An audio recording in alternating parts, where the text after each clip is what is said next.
పాలించే పదవుల కన్నా సామాన్యుడి క్షేమం నిన్న ప్రజలందరి తరపున చెడును ప్రశ్నిస్తుంది జనసేన సేన సేన సేన జనసేన సేన సేన సేన సేన సేన జనసేన సేన సేన రాసైనిక కదలి రాసైనిక జనసేనానితో అడుగు వేద్దాం మనమిక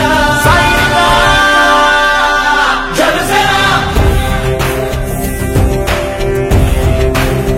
జనసేన జనసేన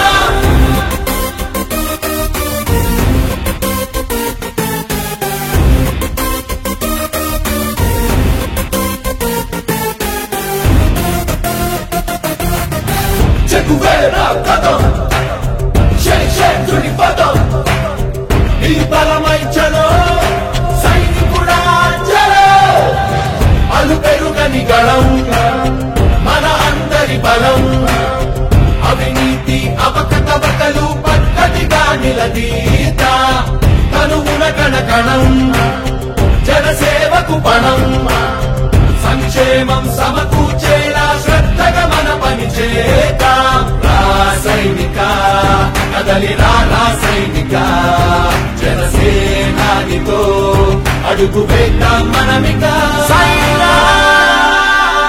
జనసేన జనసేన జనసేన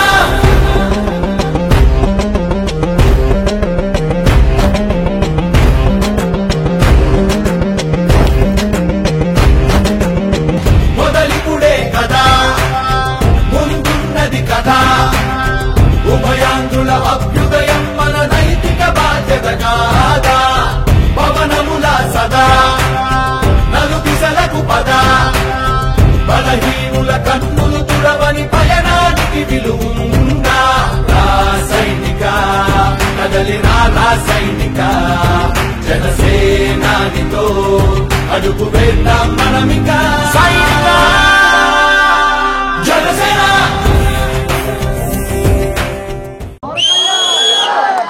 మన నాయకుడు ఆఫ్టర్ ఆల్ చిన్నవాడు నాకే ఇన్ని ఒత్తిళ్లుంటే ఆయనకి ఎన్ని ఒత్తిళ్లు వచ్చుంటాయి,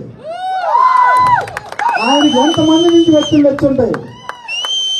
నేను మా ఇంట్లో చెప్పినప్పుడు మా మిస్సెస్ కళ్ళమ్మడ నీళ్లు పెట్టుకుని మమ్మల్ని వదిలి వెళ్ళిపోతారా అని.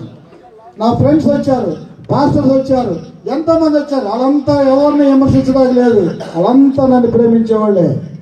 ఎందుకంటే ఇన్ని రోజుల మధ్య మంచి పేరు తెచ్చుకున్నావు, ఈ రోజు రాజకీయాల్లోకి వెళ్తున్నావు, ఆ మురుగులో కాలాడుతున్నావు, నీ ఆస్తి నాశనం అయిపోతే, నీ పేరు పోతే నువ్వు కనీసం పరలోకానికి కూడా వెళ్ళవని కొంతమంది అన్నారు. నాకు ఒక క్లారిటీ ఉంది, బైబిల్లో ఒకటి ఉంది. ఎందుకు చెప్తానంటే బైబిల్ గురించి చెప్పకూడదు. ఇక్కడ ఒక దొంగలు కొట్టేసి ఒక అతను సూహ తప్పి పడిపోతాడు. పడిపోతే ఒక పాస్టర్ గారు చూస్తా వెళ్ళిపోతాడు. ఇంకొక అతను వస్తాడు, ఆయన చాలా భక్తుడు, ఆయన చూస్తా వెళ్ళిపోతాడు. ఎవరో తెలీదు, సమరీయుడు వెళ్తాడు రోడ్డు అమ్మట. ఆ సమరీయుడు చూసి అతను తీసుకుని వెళ్ళి హాస్పిటల్లో చేర్చి వైద్యం చేపించి భోజనం పెడతాడు. దేవుడు అంటాడు, ఈ ముగ్గురులో ఎవరు మంచోడని. ఆ మూడో వ్యక్తి అంటాడు, ఎవరు? భక్తి కాదు కావాల్సింది మనకి సమరయుల్లాగా బతకాలి. ఆ సమరయుల్లాగా సహాయం చేసినాడే నిజమైన భక్తుడు, నిజమైన సేవకుడు. అది నేర్చుకోవాలి. మనం అంతా చూస్తా వెళ్ళిపోతుంటే సుఖమే ఉంది. అలాంటి పరిస్థితులు చూశాను. పవన్ కళ్యాణ్ గారితో పనిచేసినప్పుడు రాజకీయాలు వద్దు అనుకున్నాం. ఎందుకు అనుకున్నాం? పవన్ కళ్యాణ్ గారితో మాట్లాడిన తర్వాత అర్థమైంది, వాళ్ళ టీంతో మాట్లాడాక అర్థమైంది. ఫస్ట్ వాళ్ళతో మాట్లాడే ముందు నన్ను 6 నెలల మట్టి కదుపుతున్నారు. ఎందుకు కదుపుతున్నారంటే నేనేదో పోటుగానని కాదు.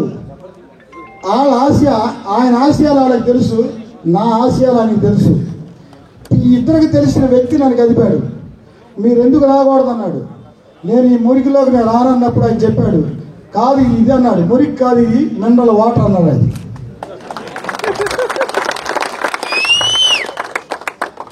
నీకు ఒక 5 నిమిషాలు మనకు అవకాశం నేను చెప్తాను వివరించాడు. అయినా కానీ నేను ఒకటే అనుకున్నాను, పవన్ గారి ఆశయాలతో నేను మీ అందరికీ మాటిస్తున్నాను. అందరూ అనుకున్నారు వ్యాపారంలోకి వదిలొచ్చాడు, ఒక నెల రోజుల్లో గెలిస్తే కంటిన్యూ అవుతాడు, ఒకవేళ ఓడిపోతే మళ్ళీ వ్యాపారాలు చేసుకుంటాడని. నేను ఒక మాట ఇస్తున్నా, పవన్ కళ్యాణ్ గారు ఎన్ని రోజులు రాజకీయాల్లో ఉంటే నేను అన్ని రోజులు ఉంటా.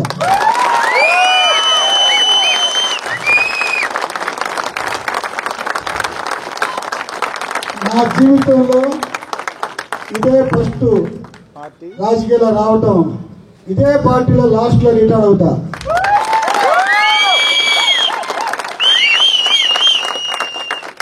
ఇంకోటి కూడా చెప్తున్నా, అంటే వ్యాపారం చేసుకుంటా 90% 5% వస్తాను అనుకుంటున్నారా?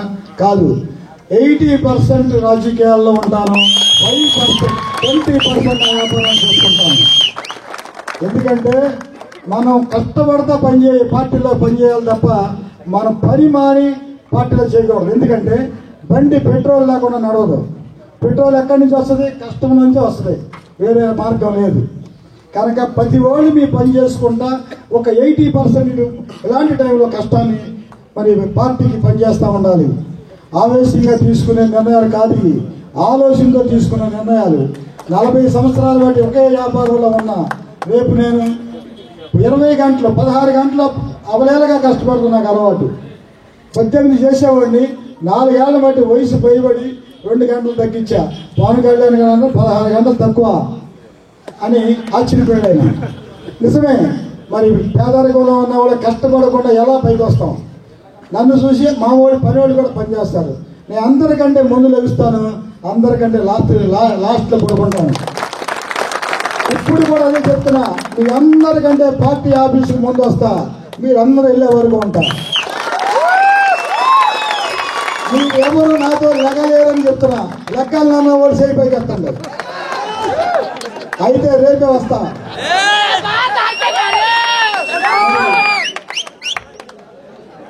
ఇలా చెప్పాలంటే చాలా ఉన్నాయి, టైం అయిపోయింది కనుక మీకు భోజనం టైం కూడా అయిపోయింది. నేను ఒక్క పైసా కూడా ముట్టుకోకుండా గవర్నమెంట్ సొమ్ము కానీ లంచం కానీ అధికారుల దగ్గర కానీ ఎక్కడా కూడా ఒక రూపాయి ముట్టుకోనని ప్రమాణం చేస్తున్నాం. ఇప్పటి వరకు మాట తప్పలేదు జీవితంలో. 55 సంవత్సరాల వయసులో ఇంకా ఎవడో తప్పడు ఈ వయసులో, అది గ్యారెంటీ. ఇక ఎప్పుడు తప్పను నేను, ఇదే మీకు మాట ఇస్తున్నాను. భారత మాతాకి, భారత మాతాకి, పవన్ కళ్యాణ్ గారికి.